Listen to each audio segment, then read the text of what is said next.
Hi guys, good evening. So in the last session, we have seen about the OSI model, right? So when we finished the introduction to the 7 layers of the OSI model. And today what we are going to do is we are going to start with the TCP and UDP. So TCP and UDP, these are two important layers of your transport layer, correct? All right. So first of all, we'll go through the introduction part of your TCP and UDP. Okay, then we'll see about, what is the communication process in them. And then furthermore, we'll go with the headers. What is the TCP header? What is the UDP header? And what all the parameters are there? Okay, so yesterday when we were talking about TCP, I said that, okay, there will be a segmentation process. In the segmentation, what I said, there will be a sequence number information as well as there will be a port number information, correct? But other than that, if you have checked in the TCP and UDP header, there is a lot more information available, correct? So we'll understand today all those things. All right. Now, the first thing is what about TCP? That what is TCP? TCP stands for what? Transmission Control Protocol. And it is a transport layer protocol which is used on top of IP to ensure reliable communication of the packets. Okay, now why TCP is reliable? Why do we call it as a reliable? Because TCP solves many problems of the communication. What are the problems? Like lost packets. So if some packets are lost, TCP can have retransmission of those packets. In TCP, we do have a retransmission facility. Okay.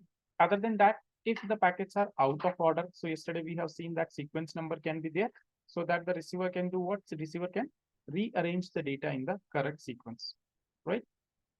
Then duplicate packets. So there will be no chances of duplicate packets in the TCP. Why? TCP works based on the acknowledgement concept. That means you will send one packet and the receiver will acknowledge that, okay, I received packet number 1. You will send second, the receiver will acknowledge, okay, I received second. So this way, there will be no chances of duplicate packets. Then if we talk about corrupted data packets. So about corrupted packets, what you can say that yesterday we have seen the checksum part, right? So the sender will send a checksum value, correct? Receiver will calculate the same with the help of same algorithm, and then it will compare that whatever the value it has calculated with the value that is there in the checksum part. If the values are same, that means the data has not been modified. And if the values are different, that means the data has been modified and data will be considered as corrupted. And the corrupted data packets will be dropped and retransmission for those packets will be asked, right? And the protocol number that your TCP uses is what? 6. The protocol number that your TCP uses is 6. All right. Next is what? About the UDP. UDP stands for what? User Datagram Protocol. Okay. And compared to your TCP, your UDP has very less information. Okay. When you have, if you have checked the header for your UDP, you might have seen that, okay, it is total 8 bytes of information.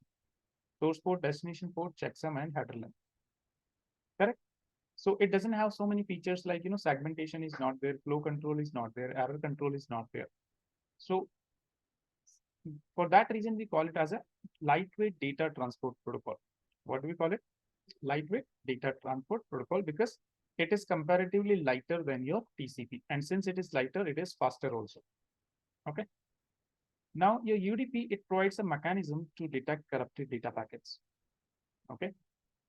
Your UDP, it do provide mechanism to corrupted data packets. That means in UDP also error detection is there, but correction is not there. In UDP, we do have error detection. That means we can detect for errors because we have checksum. And due to checksum, we can detect for errors, but we cannot correct the errors. Okay. So, but it does not attempt to solve other problems that arise with your packets like lost or out of order packets. So lost packets cannot be retransmitted, and out of order packets, there is no sequence number. So receiver cannot arrange the data in the correct sequence. And this is the reason you might have seen that sometimes when you are having live video calls or you're watching a live stream, what will happen? You're going to see that, okay, sometimes video will come first, audio will come after, or audio or video, they will be out of sync, right? So that means the data cannot be arranged in the correct sequence. Okay. So that is why your UDP is sometimes known as what? Unreliable data protocol. Okay. So although the full form for UDP is what?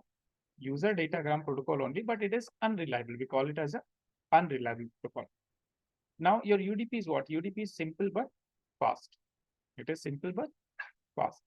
So it is often used for time sensitive applications like, your real time video streaming applications. Yesterday I showed you the Zoom example, right? That even your Zoom is using what? UDP. And it is used where speed is more important than accuracy. Okay, your UDP is used where speed is more important than accuracy, and in the live streaming, always speed is more important. Okay, so this is clear. The protocol number used by UDP is what? 17. Okay, TCP is 6, UDP is 17. Now, in TCP, we have a three-way handshake process. So what is this three-way handshake process? Have you checked? No? Okay.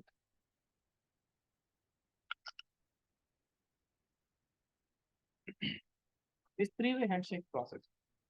Yes, if you remember, I said TCP is what? TCP is a connection-oriented protocol. Okay. So connection-oriented means what? It will always check for connection.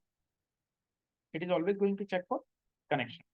Now, to establish that TCP connection, we use the TCP three-way handshake. There is a process in the TCP which is known as TCP three-way handshake. So this three-way handshake process, in different places, different books, different websites, it will be explained differently. Okay, like some will say that, okay, client will tell the server that, okay, I want to communicate with you. Server will say, okay, let's communicate, and then acknowledgement, let's communicate. This is how it is. But again, like I said, different books, different explanations will be there. Correct. So let me show you one of the explanation.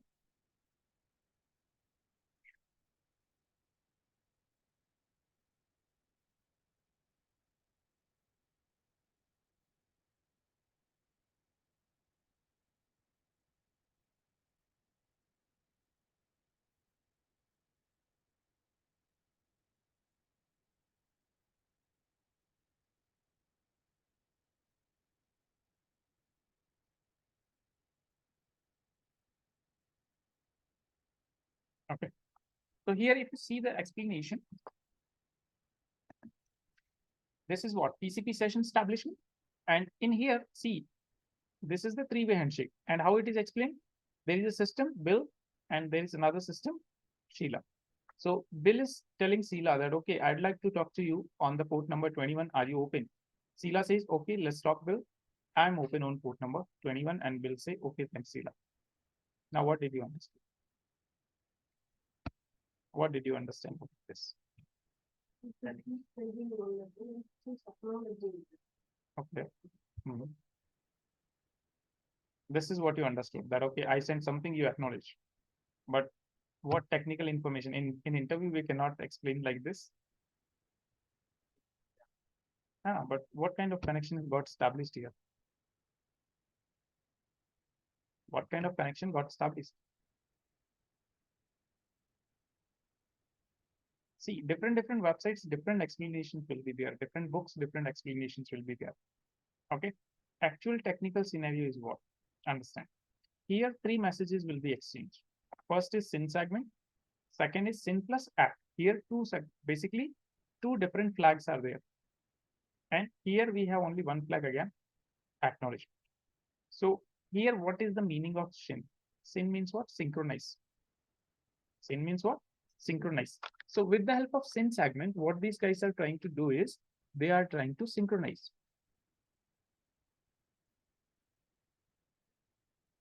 They are trying to synchronize something. Like I always say, right? That when you call somebody, when you call your friend, what is the first word you say? Hello. And then you wait for a hello. Right? So that means you are agreeing that, okay, both of us are listening to each other. Then only we start communication. Same thing here. That they are synchronizing something. Now what they are synchronizing? Remember yesterday in the segmentation, I said that they will use what? Sequence numbers. They will use what? Sequence numbers. So let's say client will send a segment. And in this client use the sequence number 99. The server received it. Sequence number 99. Now, how server will come to know that before 99 was there any segment or not? How they will come to know? Because server has to assemble all the segments into data. So to assemble it, it should know from where the sequence number will start. It should know what? From where the sequence number will start. So how it will come to know now?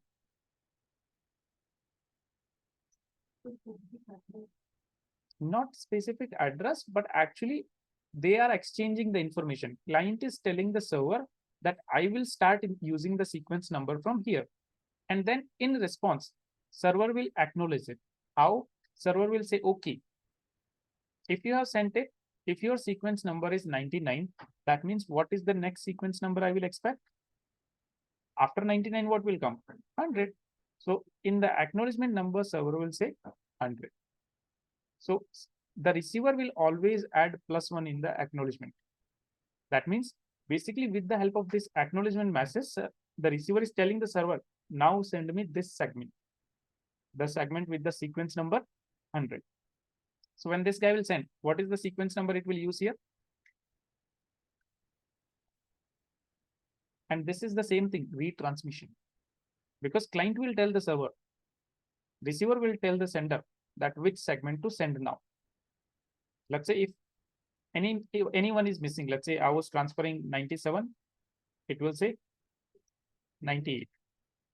This will send 98, 99. This guy sent 99, missing. This guy sent 100.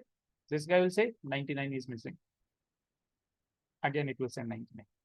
So looking at this acknowledgement number, this will happen. This is clear.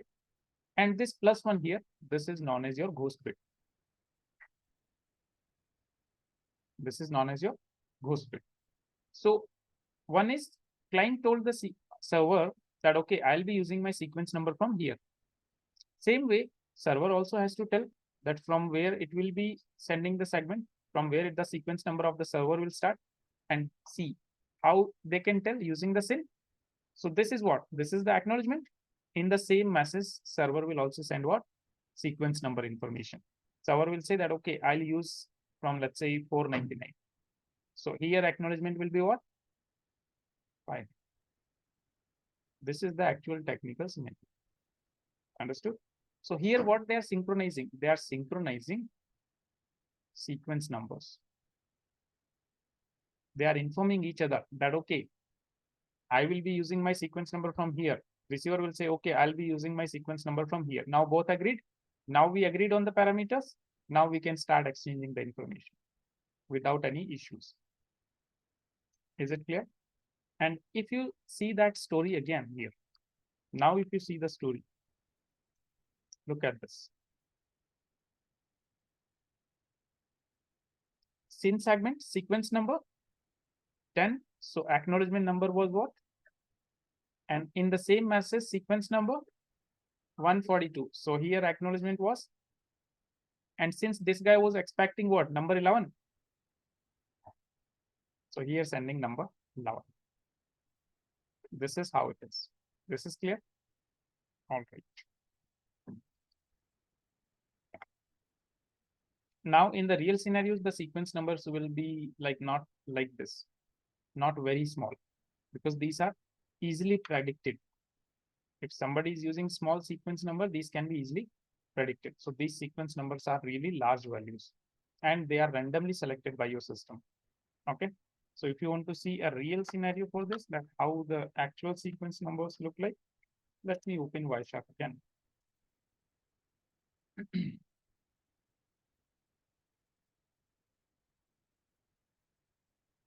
And see, I'm communicating over Wi-Fi. So due to Zoom, all the packets are UDP. So let's say I'll look for HTTP packets. Is there any HTTP packet traveling? So no HTTP packet is there. Now what I'll do, I'll visit a website from the browser. Let's say I'll visit cisco.com. Done. Now see here. I got it. Okay. Not HTTP. I have to look for TCP. Three-way handshake will be there in the TCP. So this is packet number 2947. Okay. See how many packets are traveling.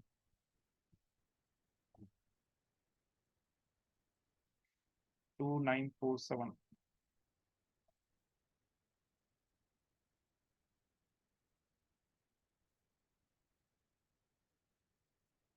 See, do you see sin, Sinacan? Right? Now look here. Here I can just filter out all these packets. I can say follow TCP stream. And this is all the communication happening with this particular website. So first message was what? Sin. Second message, sin plus act. And third one was acknowledgement. So this was my three-way handshake. Okay. So in this three-way handshake, see here my sequence number. How it is. Very large number, not easily predictable. Okay. So here also, if you focus, so you will find the same pattern that, okay, sequence number something like 4094. So acknowledgement was 4095, correct? And here my server said 9183. So my acknowledgement was 9184. And since this guy was expecting 4095, so my sequence number is what? 4095. And see here, after acknowledgement, what I was expecting? I was expecting 9184. So I'm sending what? Like this, it will keep on going. Clear? Now, other than synchronizing your sequence number, there are few more things happening.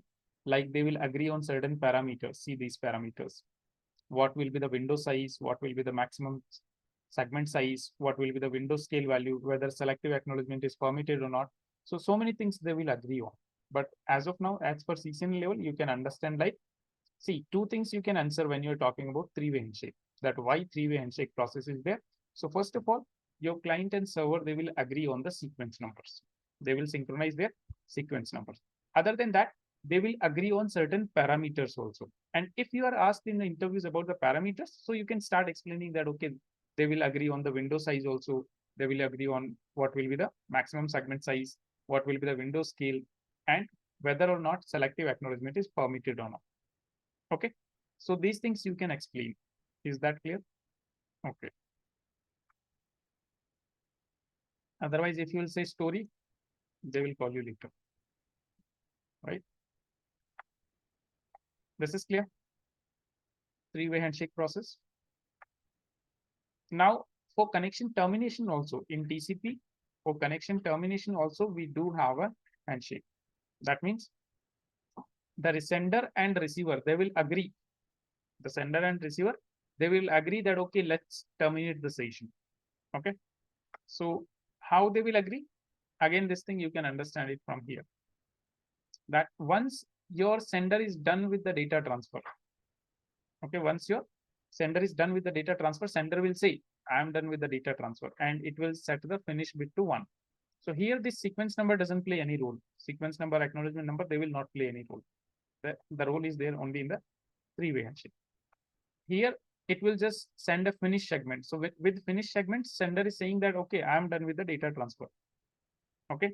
And receiver will acknowledge this, that, okay, I have received your termination request that you want to terminate the session.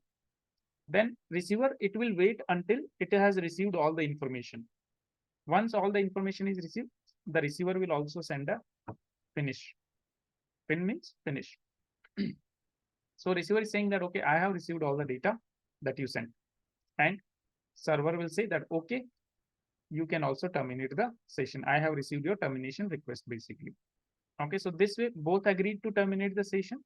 So this condition here, we call it as a graceful termination. Graceful termination.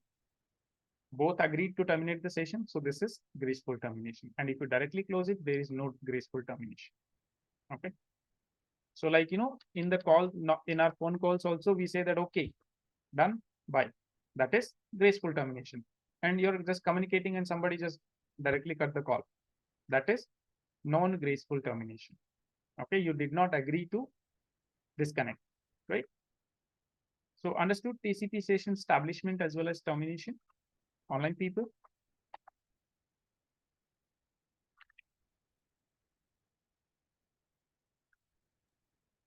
Yes, sir. Now TCP is a sincere guy. So they will, before starting communication also, they will check whether we are listening or not. And before terminating also, they will say, okay, bye and all. And then UDP comes, UDP is like an angry guy. Okay. UDP is like a angry guy. How? If somebody is sending a request, UDP without thinking anything, start responding with the data. We do not care whether the next person is listening or not listening, receiving or not receiving, doesn't matter. Okay. So kind of a like situation, this is the sender, this is the receiver. So this is a guy who is, fully ready to blast. Somebody calls, start blasting out. Right? Doesn't matter he is listening, not listening, who is there, who is not there. Just give the responses. Okay.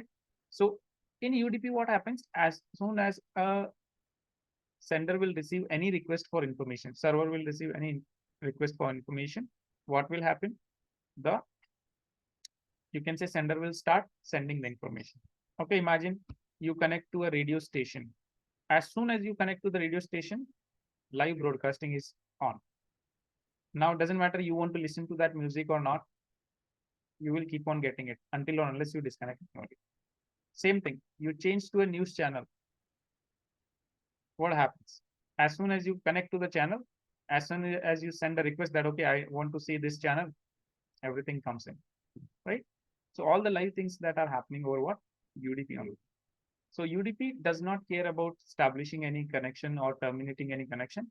It will just request received, flood with the information. That is what your UDP is. You see videos like Amazon, Netflix, Vivo, is that UDP or TCP? Those are TCP because those are recorded videos.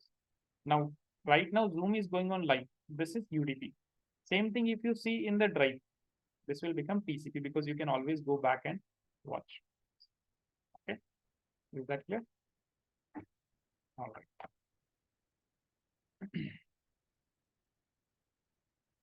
Then differences between your TCP and UDP.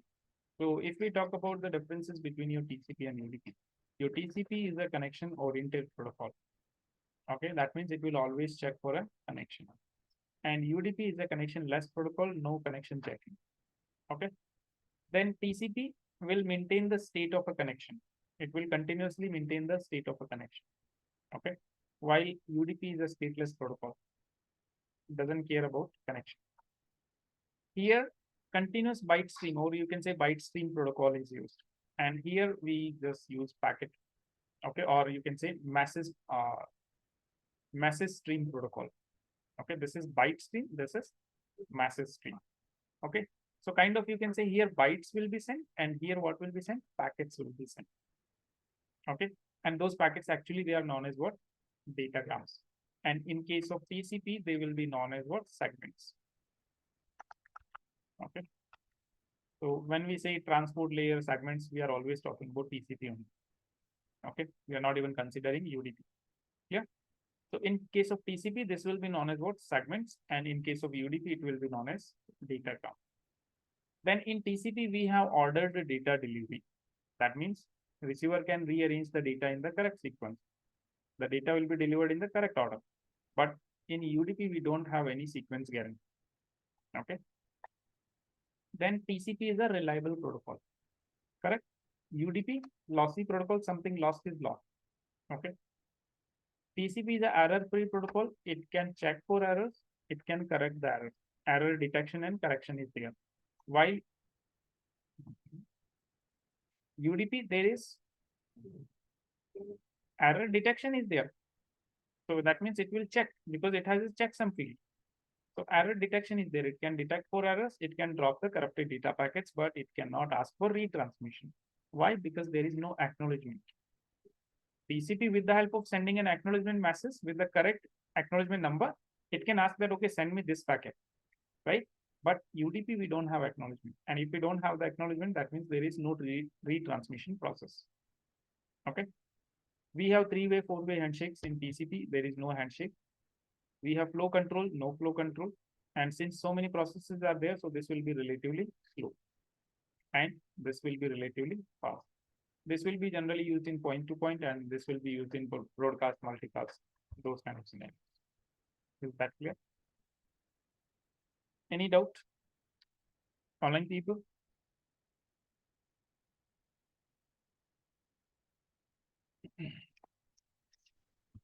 All right. No, sir. Now let's move on to the TCP header. Okay. TCP header.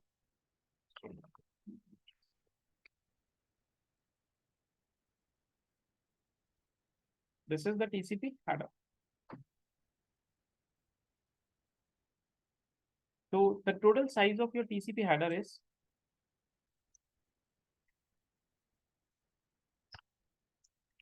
what is the size? What is the size of TCP header? It is 20 bytes to 60 bytes.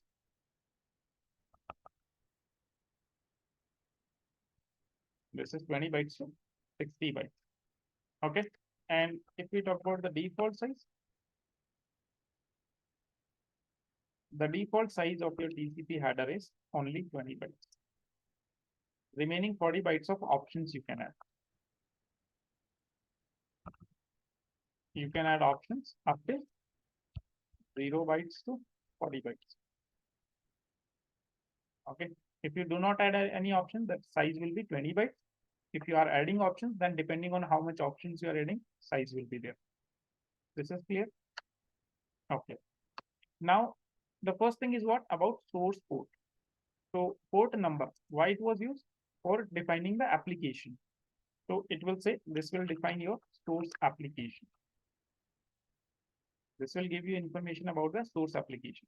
And what is the size of the port number? See, from here to here.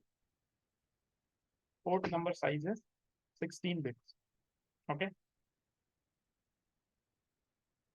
Now there's a task for you, difference between port number and protocol number. Again, interviewers, they ask this question to confuse. Difference between port number and protocol number. One moment, please.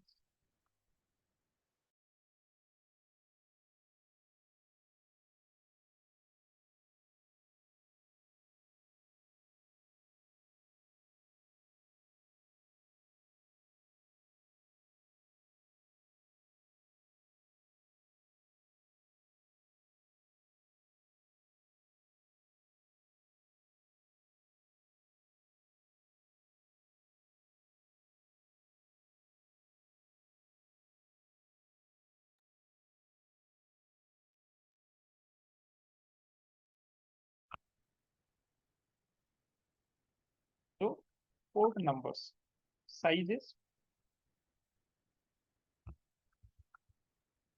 16 bits. So total port numbers 2 bar 16, which is 65,536. That means what will be the range from 0 to 65,535. This will be the range. Now, out of this range, port number 0 to 1023. These are known as well-known ports.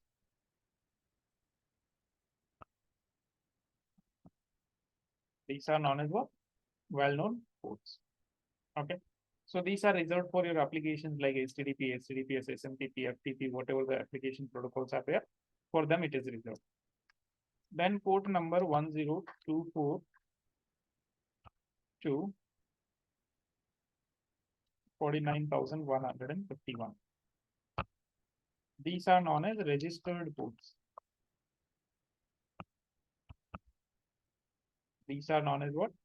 Registered ports. So these ports, these are also reserved for certain protocols. Okay, let's say some organization is defining a protocol. So they will use a port number from this range. Okay. And now remaining range, which is port number 49152 to 65535. These are known as dynamic or ephemeral ports.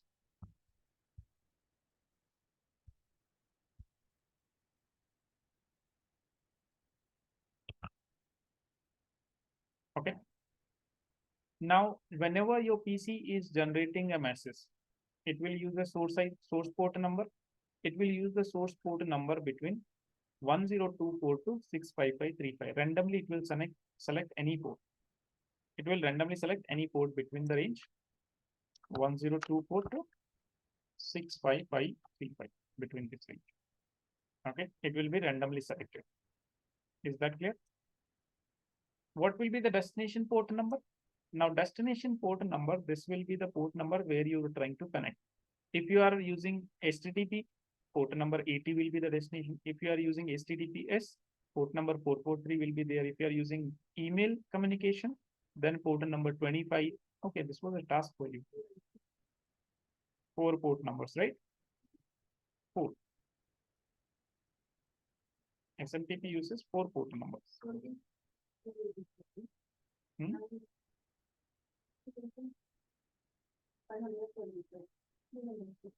One more is there. Okay. Only 3 you found. When you study dedicatedly email security, there it will be there. Let me show you.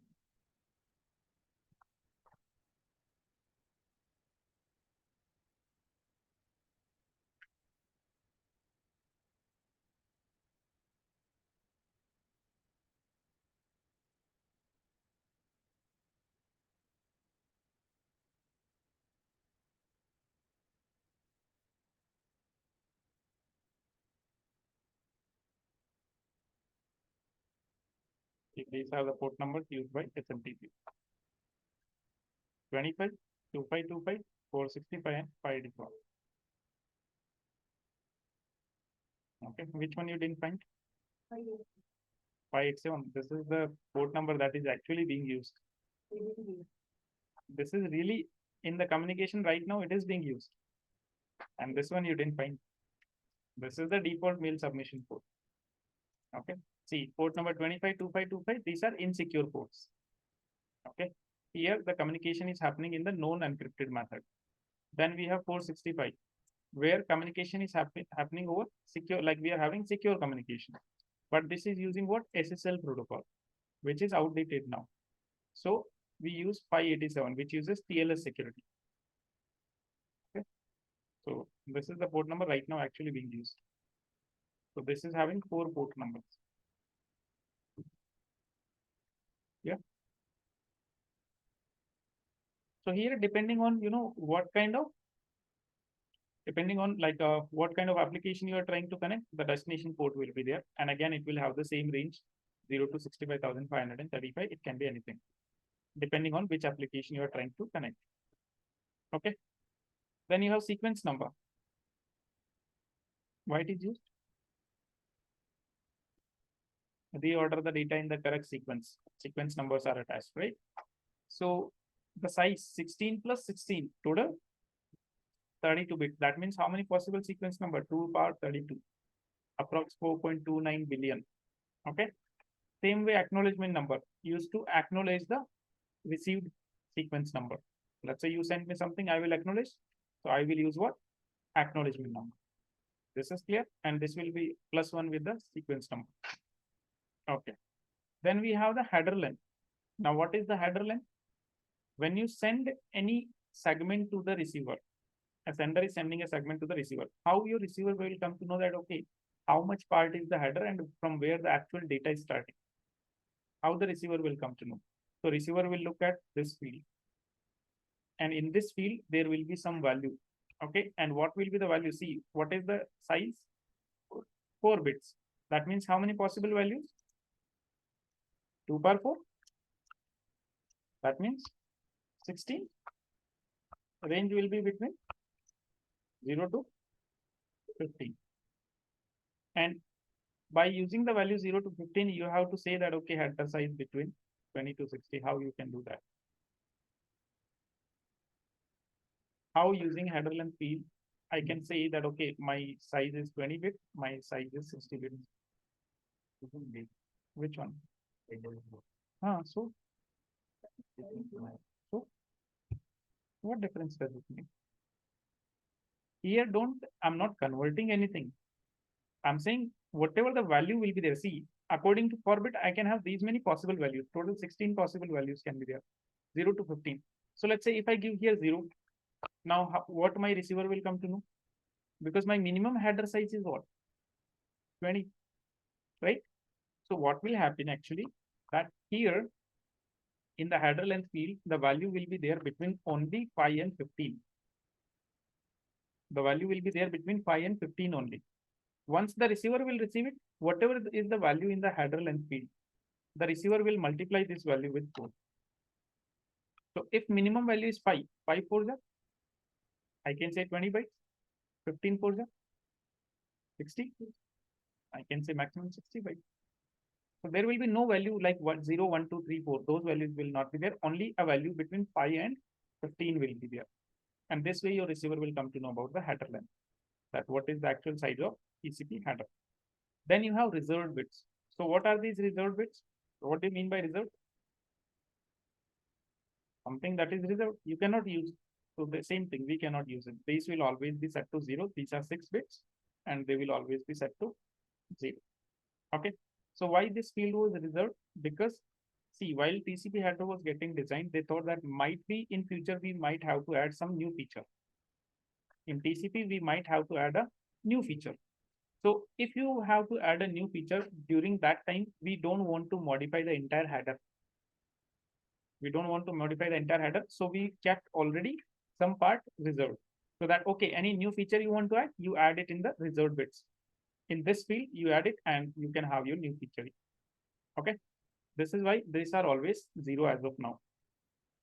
So see, the size from here to here, how much it is? So 4 plus 6, 10 is already done. How much is remaining? 6 bytes. 10 is done out of 60. 6 is remaining. So those 6 bits are what? These flags. Okay. Each flag consists of 1 bit. 1 bit means how many possible values? 1 bit means how many possible values? 1 bit. 2 power 1. 2. So only 2 values are possible, 0 and 1. 0 means the flag is not set, the flag is off. 1 means the flag is on. Okay. Now, first of all, the flag is what? Urgent. Now, what do you understand with urgent? What do you mean by urgent?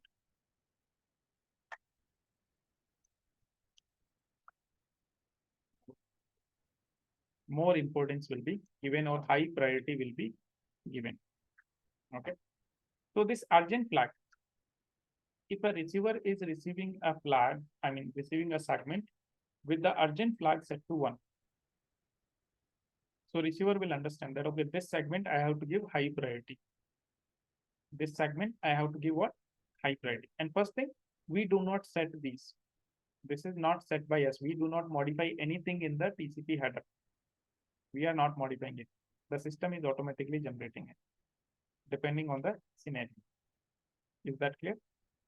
So the urgent flag, if a receiver is receiving a segment in which urgent flag is set to 1, what will happen? Receiver will understand that, okay, it has to give high priority to this particular segment. That means before any other segments, it will process this segment first. This is your urgent flag. Acknowledgement. So remember, when you send anything, acknowledgement will be there in TCP.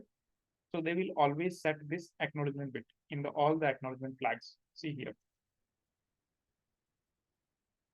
This is an acknowledgement message. If I go to the TCP here, transmission control protocol, you can see entire TCP header is there. Source port, destination port, sequence number, acknowledgement number. Then we have what? Flags. And in the flags, if I expand, you see the acknowledgement flag is set to 1 and rest of all the flags are 0, not set. So this way, if you are acknowledging something, in that case, you will set this acknowledgement flag. And when you set this acknowledgement flag, then only your acknowledgement number is valid, otherwise it is not valid. Receiver will first check this thing, that okay, this flag is set, that means this is the acknowledgement number. If this flag is not set and there is an acknowledgement number, sender will not consider it. Is that clear? All right. Then we have push. What do you mean by push?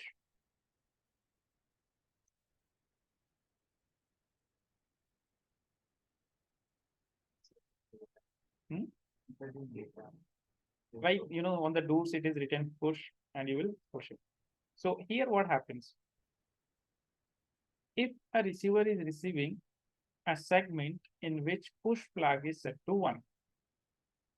So normal behavior of a receiver is what? It will receive all the segments, it will store in the buffer, it will arrange in the sequence, then it will forward to the application. So every time it will accept the segments, it will store in the buffer. Once the buffer is full, reorder in the correct sequence and then send it to the application. But if a receiver receives a segment with the push flag set to 1, what the receiver will do? Receiver will not wait for the entire buffer to fill. Whatever the data is there, only one segment is there, forward it. That means once the receiver will receive a segment with push flag set to 1, it will immediately empty the buffer. It will immediately empty the buffer. It will send all the data to the application. Is that clear? All right. Then after next one, we have reset. What is reset? Reset means, see, if a receiver will receive a segment with the reset flag set to 1, it will immediately reset the connection. TCP session will be terminated. It will be immediately terminated. So that is what your reset flag is. Okay. Then we have the SYN flag, three-way handshake, session establishment. Okay. So this is what? This is non-graceful termination. This is non-graceful termination. I received, I send reset, that will immediately, that it will not acknowledge me that, okay, let me finish. No, directly terminate the session. And SYN will be used in what? Three-way handshake. In your three-way handshake, your SYN flag will be used. Remember when I said that, okay, it will send a SYN message. That SYN message is nothing, only this one flag is set. Okay, see here. This is our SYN message. So in this message, we don't have any sort of information. We just have one flag set, which is SYN. Clear? So this SYN flag will be set. Then we have FIN flag. So this FIN flag will be used for what? Graceful termination. Okay, when they are done with the data transfer, they will agree that, okay, let's terminate the session, and they will terminate the session. So these are the TCP flags. Is that clear? All right, online people.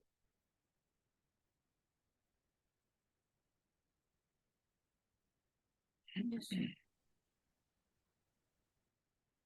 Okay. Now next is what? Window size. Remember flow control.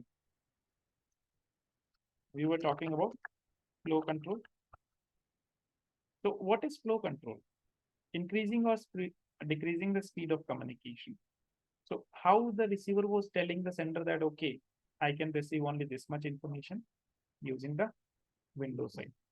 So your window size, it is the amount of information your receiver is willing to receive without any drop. Your window size, it is the amount of data your receiver is willing to receive without any drop. So every time, see, first of all, initially when you're having three-way handshake, that time it will be negotiated that, okay, this will be the window size. This is my window size. Okay. Same thing you can see here. That they agreed that, okay, window size is 64,240. Okay. And this guy said, okay, my window size is what? 65,535. Right. So like this, they will exchange it in the three-way handshake itself. But even after that, every time there will be an acknowledgement. The receiver will always send the window size. The receiver will always tell, okay, in the next, now I can accept this much information. Now I can accept this much information. See here, in every acknowledgement it is. See, one time it advertises that, okay, 66,816 is my window size. Next time, 1,30,816 is my window size. Okay, just see here everywhere, 67,840, 1,30,560. So you see, we are not getting the same values. And this is the same reason why when you're downloading something, your internet speed is not constant. Sometimes it will go up, sometimes it will go down, even though you have the full speed internet connection also. Still, it is not constant. Why? Because every time your system is telling to the server that, okay, send me this much, send me this much information, send me this much information. So this is how your flow control is happening. Yeah. Okay. Next is what? After window size, we have checksum. Checksum is used for what? Error detection. Checksum is used for what? Error detection. So how the errors will be detected? See here with a practical small example I'll show you. Consider you have two systems. This is system one and this is another system. And they are connected.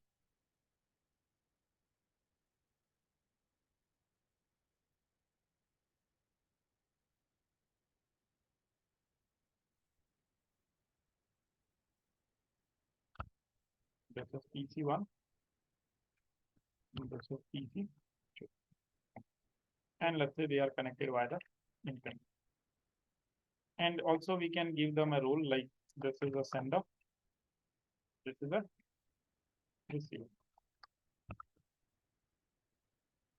Now what? Let's say the sender has to send some information to the receiver. Okay. And let's say the sender wants to send a message, something like, how are you? This is the information the sender wants to send. Okay. So I'll copy this. And what the sender will do, it will run some algorithm on the data and calculate some value. So for calculating a value, I'll use a website, md5-generator.com. Okay. Now, in the real scenarios, this algorithm will be already implemented within the device itself. Okay. So see, this was my data. How are you? I'll generate. And this is the hash value generated. I will copy this. Okay. So I'll send this value here. With the masses, I'll send this value. Yesterday, I took an example 1, 2, 3, but that was just for explanation purpose. Actually, these values will be very complicated, like not easily understandable. Okay. So this is the value I'll send. Now this message I will send it to the receiver. Receiver will just take this data, copy, and receiver will also run the same algorithm.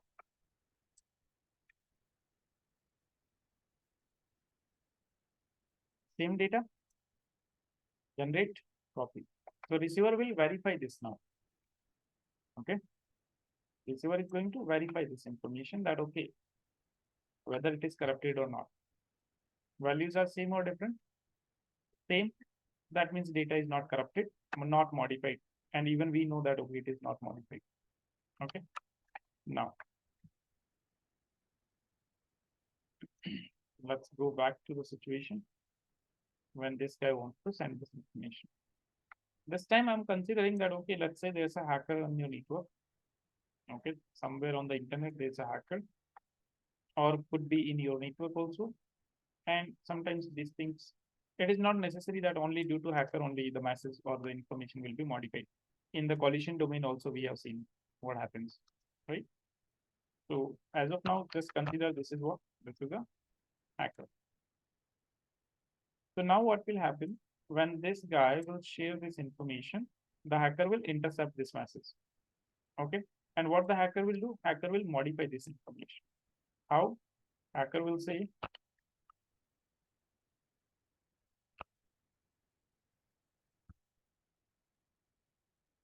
how big of a change is there? Very small change, right? The change is very small. Information modified, send it to the receiver. Receiver will take this information and the receiver will calculate the value. So this time this y is what? Capital. Okay. Receiver will generate the value, copy, and let's see.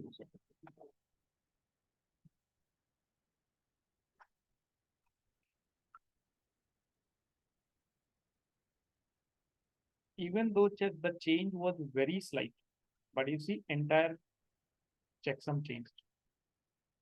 This is how error detection is. Is that clear? Whether it is your FCS checksum, TCP checksum, UDP checksum, anywhere checksum or integrity thing is coming, almost this is the case always. Is that clear? Online people. So this way, your receiver will come to know this data has been corrupted and it will drop this message. Okay. So checksum is clear now. Next thing, what do we have? We have urgent pointer. Okay, so this is used to check the integrity. That whether your message has been modified or is it corrupted or not. Then we have your urgent pointer. Remember urgent flag? What the urgent flag was saying? That this segment has to, this segment has to be given high priority. Correct? But it is not necessary that the entire segment will need high priority. Maybe only some part of the data will need high priority. Correct? So urgent pointer will point that information that, okay, how much amount of data in your segment which should be given high priority. Okay, so this is the pointing the urgent bits, that how much data in your segment will need high priority. Clear? Then we have options. So these options are the same options you can talk about, whether selective acknowledgement is permitted or not, what will be the maximum segment size, what will be the window size, and you can talk about window scale. Okay, you can talk about timestamps. So many different options are there. Depending on what options you are setting, the size will be there. Okay, so like as of now, if I show you here,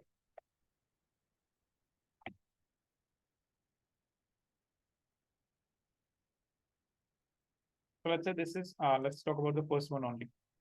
Okay, so if I check header length is what? 32 bytes. And if it is 32 bytes, 20 bytes is default size. How many options are there? How much of size of option? 12 bytes. Out of 30 to 20 is default size of my TCP header. Option is only 12 bytes. So what are those 12 bytes options? Let's see. See here in the options, 12 bytes. And what are those options? I can see here that maximum segment size they have agreed 1460. There is a no operation. Then window scale they have selected 8. Selective acknowledgement is permitted. So like this they will agree. Then you have your timestamps also. Okay. So like this, your TCP header is there. Any doubt in the TCP header? Because after this, only your data will be there. Okay. After the option, you have your data that will be traveling. Clear? Online people?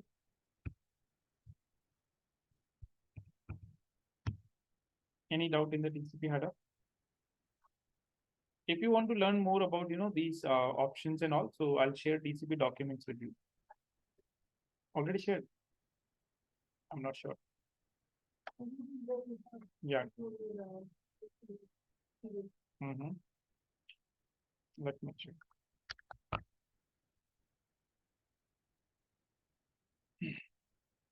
I believe I have shared. I just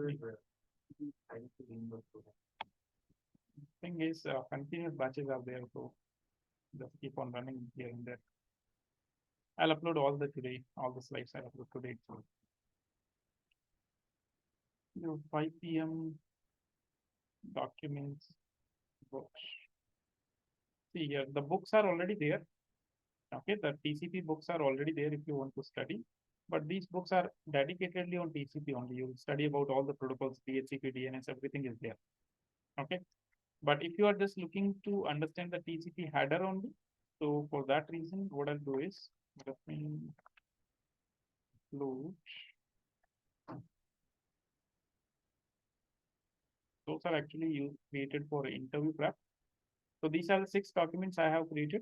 I'll be uploading according to TCP header, flags, TCP options, handshake mechanism like 3-way, 4-way handshake, TCP functions, and difference between TCP and UDP. So all these things I'll upload. So let's say if you're interested in TCP options, so everything I have explained, like what is maximum segment size, so definition, what is the actual operational significance, how does it work? Okay, so all these things are explained in a small and easy language. So you can refer to it. Okay, so this thing, let me just upload it right away.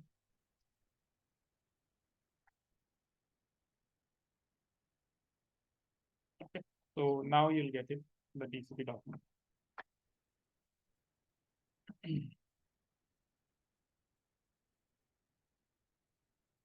Clear?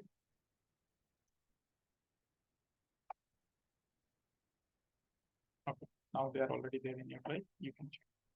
So any doubt? No? Clear? Okay. Now compared to TCP, I don't think I need to explain UDP header. I think you can explain it to me. Source port, source application, destination application length is going to tell you about header length, and checksum will be used for error detection. Anything? Error detection, it will do. Correction is not there. Because of checksum, it can detect errors, but it cannot correct it because there is no acknowledgement. It cannot say that, okay, now send me this particular segment. Okay, so no retransmission here. Anything I need to explain in this? Clear? Online people? Yes, sir. Okay. Next thing is about router components. Okay, first of all, characteristics of router. Tell me if anything I need to explain in this part. Because day two, if you remember, then you remember all of this.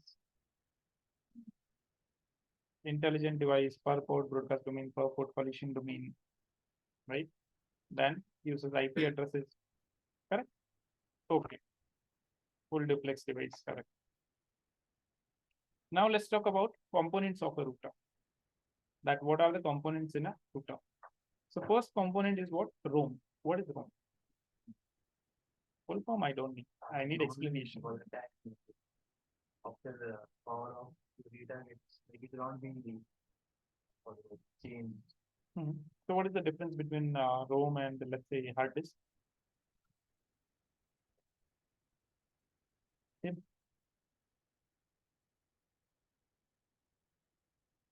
What is the difference between ROM and hard disk? Any engineer here? How many engineers are there? One, two, only two? No, not engineers? Good for you. Okay, you are also not. Are you? You are engineers. Remember first year? Digital electronics? There it was there. So tell me.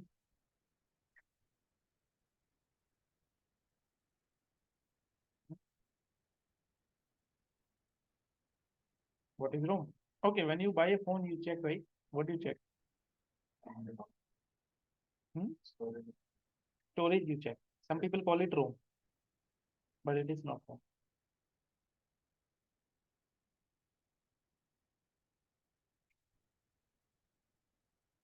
Okay, what is the full form? Sorry, random access memory? Read only memory. Read only memory. What do you mean by read only? Not to changes.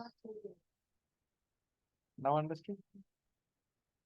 ROM, read only memory. So in the ROM, you can write the data only once. You can program it only once. After that, you cannot make any changes. After that, you cannot make any changes. You can just read the information. You cannot write the information. Take example of your computer BIOS, right? Doesn't matter your Windows get corrupted or what happens, but your BIOS is always there. Why? Because it is written in the ROM. Your BIOS chip is what? It is a ROM. So what will happen? That even if your router operating system gets corrupted, configurations are blown up, doesn't matter. Your ROM will still be there. Okay, so ROM basically starts. See, whenever your computer starts, what will start first? Your BIOS. Same way, in router, what will start first? Bootloader. So BIOS is also a bootloader only because it is responsible for starting up your system. It is responsible for finding that, okay, where is your operating system? Where is your C drive? Because in your C drive, you have installed Windows. So it will check where is your C drive and then it will load your operating system. Correct? And this is the same thing.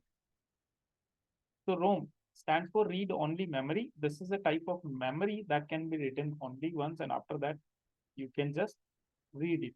After that, you cannot write it. So in a ROM, you store the bootloader, the program that is responsible for starting up your router. The bootloader will be stored where? In your ROM. Now RAM. What is RAM? Except full form, tell me something. Cache memory, sir. Cache memory. Okay. What is RAM?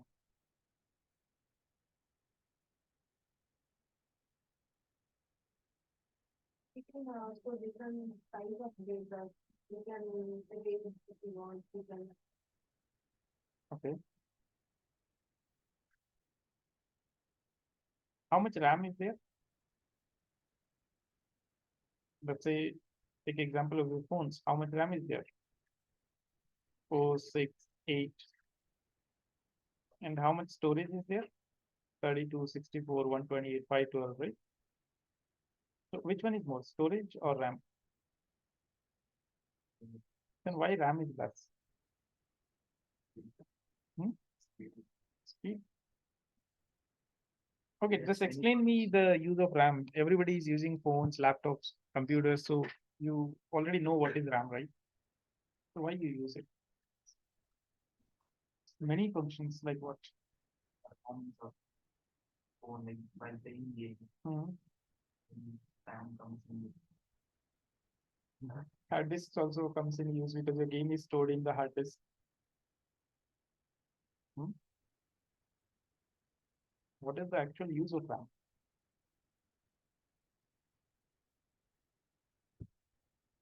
Hmm? Hmm? I studied in college. College. Okay. See,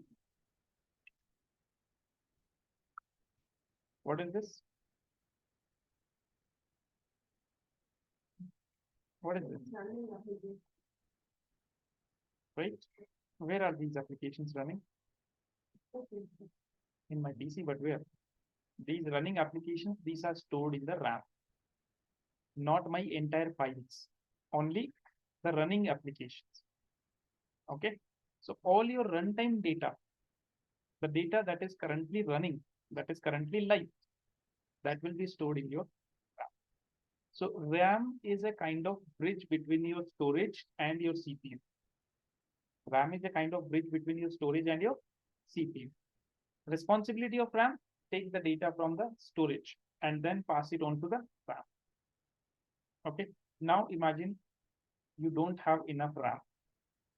So if I don't have enough RAM, what will happen? Limited amount of RAM I will have. And if I will try to run multiple programs, my RAM will fill up. And when my RAM will fill up, what will happen? No more programs I can store if I cannot store any more programs. And if I try to run a new program, so there is no space in my RAM. My program will not start. What I will think, my system is hanging. Eventually, what is happening? There is no space in my RAM. Your system is slow. Why? Because RAM is completely consumed. You restart your system. Now your system runs smooth. Why? Because RAM is a volatile memory. RAM is a volatile memory. Okay. So volatile memory means as long as there is power to the RAM, RAM can store the information. As soon as the power is gone, data is also gone. You run hundreds of programs in your computer. Just restart it, all the programs will be closed. Why? RAM will wipe out. This is the reason that one time you have a RAM 4 GB, 6 GB, now lifetime you have the same amount of RAM. Correct? Although now in computers and laptops we can increase it. Okay. So one time you have installed RAM, that will be the RAM you have, correct?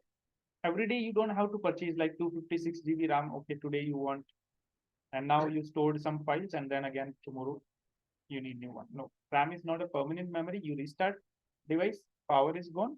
Again, what will happen? That your RAM will be cleaned up. Same thing you do with your phones also, right? Your phone is running slow, you will restart and it will start working fine, right? This is the reason. So like we only have storage. Is that wrong? No, that is not ROM. Okay, and then can be a type of ROM, not ROM. That can be a type of ROM because in ROM you have multiple types. One is your normal ROM, you cannot write it. Then we have PROM, programmable ROM, that you can write also. Then you have EPROM, erasable and programmable ROM. Then you have double EPROM, electrically erasable and programmable ROM. So many different types of there. Is that clear? So that can be one of the type. Like these days, you can update the BIOS of your system. Earlier we couldn't update, but these days we can update the BIOS also. Why? Because these are coming in the ROM, but in a type of ROM, EPROM or double EPROM, that differs. So if it is programmable, then you can rewrite it. Is that clear? You know, like earlier days we used to have CDs. So one type of CD was non-writable. We can, one time written. After that we can read it. We cannot write it. And then we had other type of DVDs in which we can read and wipe out and again write. Correct? Same. Then we have NVRAM. Okay, so about RAM, your RAM was storing all the running process. Now in router, processes are not running, commands are running, configurations are running. So all your running configuration will be stored where? In the RAM. Clear? Then we have NVRAM. Now imagine you did a lot of configuration. You configured 1000 commands today in your router. And at night there was power failure, your router was shut down. Next day you come up, your router is blank again. Because all your configurations were where? All the running configuration was where? In the RAM.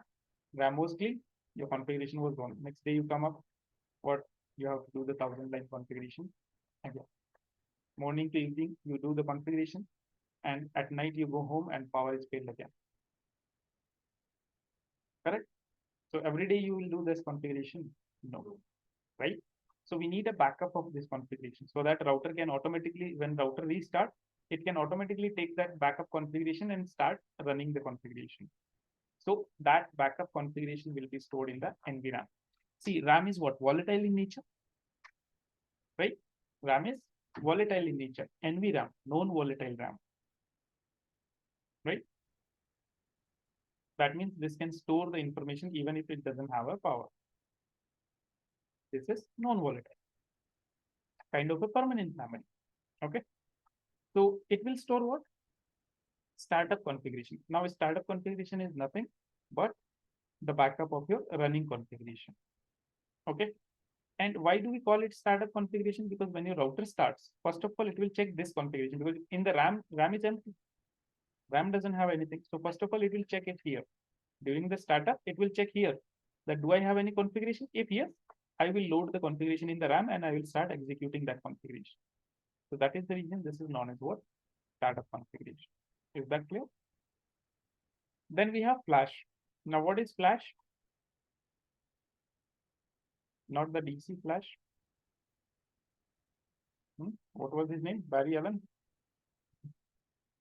The flash. This is different.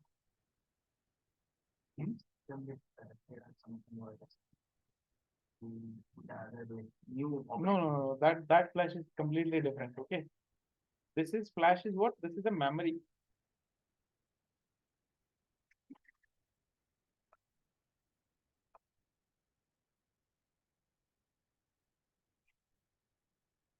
Okay. This flash is what? It is a memory in which the operating system of your router is stored. This flash is a memory in which the operating system of your router is stored. So like, you know, in Windows, Windows we install in the hard disk. Same like that. This is the memory where your operating system is stored. Clear? No, this will not help in. This is itself having the operating system. If there is no flash memory, there is no operating system. That clear? Like right now I plugged it out. Now if I will start, I will not find anything. Okay. Then we have the bootstrap. So the bootstrap program is nothing but the bootloader only you can consider. Okay, which is responsible for starting up your device or finding your operating system. Then we have the post. What is post?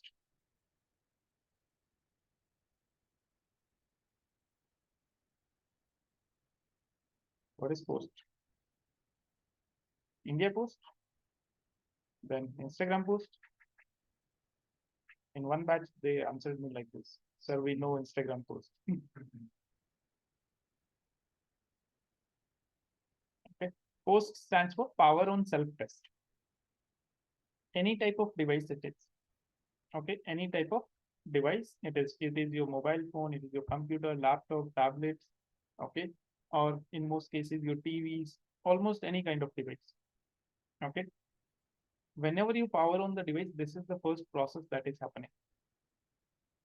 Always, first of all, what will happen? The post program will run. What the post program will do? It will check your hardware configuration, that whether your hardware configuration is proper or not. If your hardware configuration is proper, then it will start your bootloader. Bootloader will look your operating system. Operating system will start. Operating system will look at your startup configuration. If configuration is there, load it in the RAM and start the router. If no configuration in the startup, then start like a fresh router without any configuration. Okay. So this is the responsibility, checking the hardware configuration. This is the responsibility of your post program. Okay. So what will happen? If there is a problem with your device, it will give you during the starting only, it will give you error. So in the computers, you might have seen, let's say if you are using laptops, so you might have seen that your battery is critically low.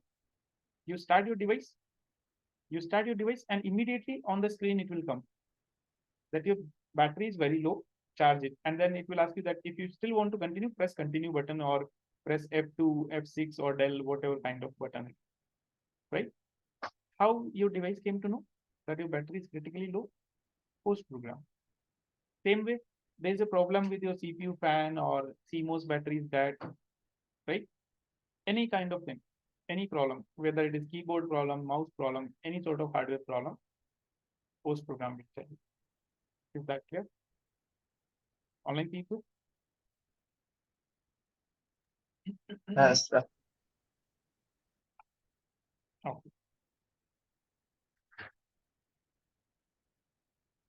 And did you see the size of this? You didn't see. Check again.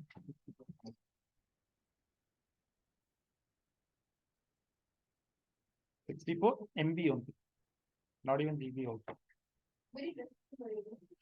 Yes, router operating systems are like 20 MB, 30 MB, just like that. sir, web development also we have bootstrap.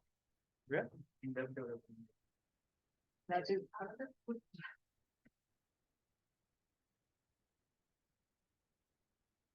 all right.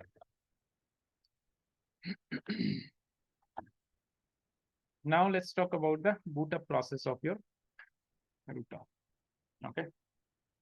So what is the boot up process? So when you power on your device, the first process that will happen is your post. Zoom in.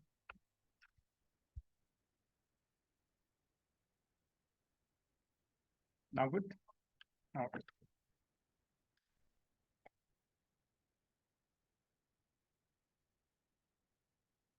I powered on my device. The first process that will happen is post. Post will check what? Hardware configuration. If hardware configuration is fine, it will go for looking for the bootstrap program or bootloader. My bootloader will start, which is present where? In the room. It will start, and what it is going to do? It is going to start looking for operating system.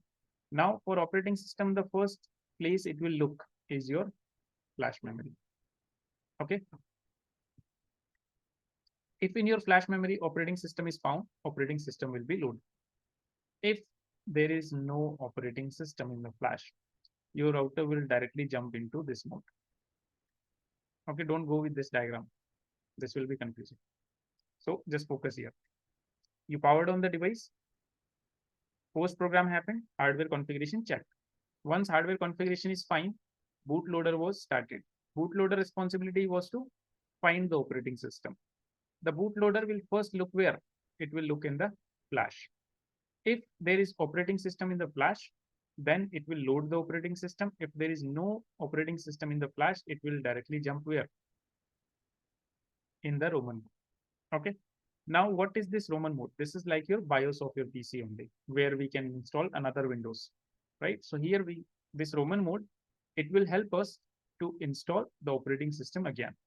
But from where we will install? Like normal computer, we just plug in pen drive and we can restart.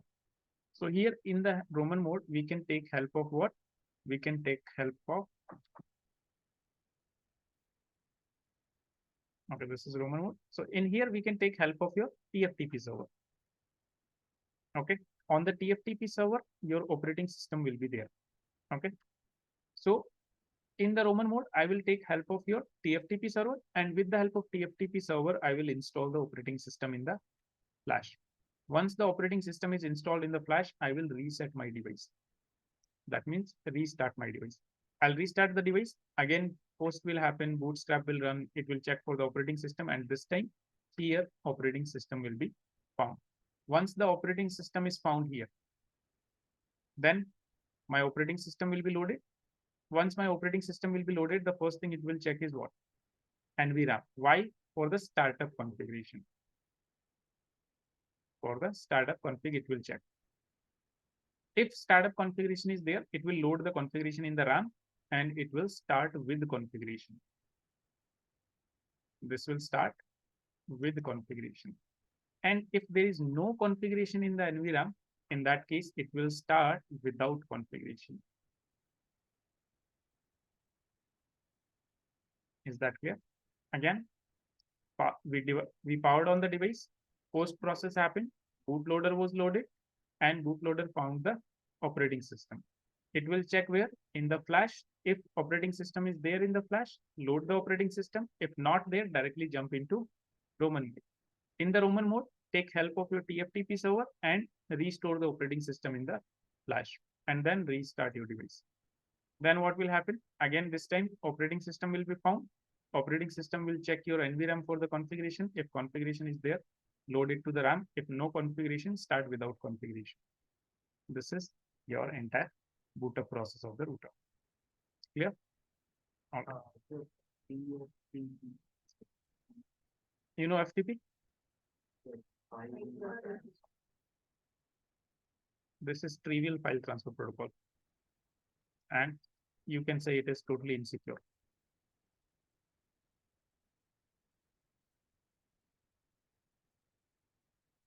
This is completely insecure. Okay, you do not require any sort of username password to log in here, to upload data, to download data. You don't require anything. Okay, and this uses UDP protocol, not even TCP. Your FTP uses TCP. This uses UDP. Okay, so we have a discussion about the TFTP and FTP. There, I'll show you about the backup and restore, how you can take backup of configurations and OS, and then how we will restore. So there, I'll show you this Roman mode and everything. Okay. So Roman mode, I'll show you 2 times. One is when we are doing the backup and restore, and second time when we will break the password of the router. Okay, during the password recovery process also, we'll see the Roman mode.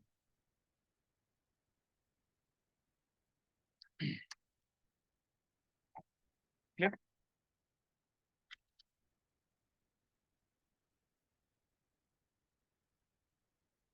Then we have few modes in the router. Okay, so there are total 5 modes. First one is user execution mode. So whenever you start your router, okay, whenever you start your router, the first mode that you will see in your router is what? User execution mode. How you will come to know that you are in the user execution mode? This will be your prompt, router and greater than symbol. If you see this router is what? This is your host name, device name. And this greater than symbol, this is your prompt. Okay, so this means what? You are in the user execution mode. Now, what is the thing with the user execution mode? It is limited to only 10 to 15 comments only. You cannot even check the configurations. You do not have enough privileges. That means we cannot perform so much of things here. And this is the reason we never I never personally use this mode. Okay. Then next mode we have is what? Privilege mode. So if you want to switch from user execution mode to your privilege mode, you will use the command enable. In the user execution mode, you will give the enable command. And once you give the enable command, your prompt will change. Okay. And how your prompt will look like? It will look like router and hash. Rather than greater than symbol, it will become what? Hash. Okay. So privilege mode, first of all, it will contain all the commands that were there in the user execution mode. Those comments, along with that, I will have extra comments, access to extra comments. See, name itself says what? Privileged mode. That means you are having higher privileges now. Okay. And here you will have, access to almost all the comments. Okay. But again, this mode, it is majorly used for what? It is majorly used for monitoring and troubleshooting. Again, we do not do any sort of configuration here. Okay, we have access to all the monitoring and troubleshooting commands. And when it comes to doing the configuration, what you can do is you can change date and time of your router. Okay, that kind of slight, very small configuration you are able to do. Otherwise, any global configuration we are not able to do here. So this mode, we will be highly using it. Why? For monitoring and troubleshooting. Whenever we want to check what is the configuration we have done, and whenever we want to check problems with our configuration. So that time always we will be using the privilege mode. This is clear. Now, next mode is what? The mode where you will do the configuration. Okay. So far we haven't done configuration. We just used it for monitoring and all. So next mode is what? Global configuration mode. As the name suggests, this is the mode where you will do all the configuration. So initially my prompt was what? Router greater than symbol. I gave what? Enable command. Then after my prompt changed to router and hash, this was my privilege mode. Now in the privilege mode, I can use the command configure terminal. I can use the command configure terminal, and this will change my prompt again. My prompt will become router config hash. This will tell me I am in the configuration mode. And which configuration mode? Global configuration mode. So in the global configuration mode, you will do all your configurations, your routing configurations, your access lists, your translations, whatever we'll study, almost all the configurations we'll do in the global configuration mode only. Terminal, UAN, Not by configure terminal. Yeah. Can we do it in the router? No, you cannot do it. You don't have access. I said limited access is there. You cannot even check the configuration of the router. So you cannot do it here. You cannot use the configure terminal command in the user execution mode. You have to go step by step only. Clear? Okay. So in this mode, we'll do all the configurations. You are creating users, you are doing routing, access list, you are creating translation, you are doing. That means any sort of configuration you want to do, all the configurations will be happening here only. Okay. Now, sometimes we have to do interface specific configurations. That means sometimes maybe you want to set IP addresses. So for setting an IP address, I have to go to the interface itself. Okay. So here, this is your prompt.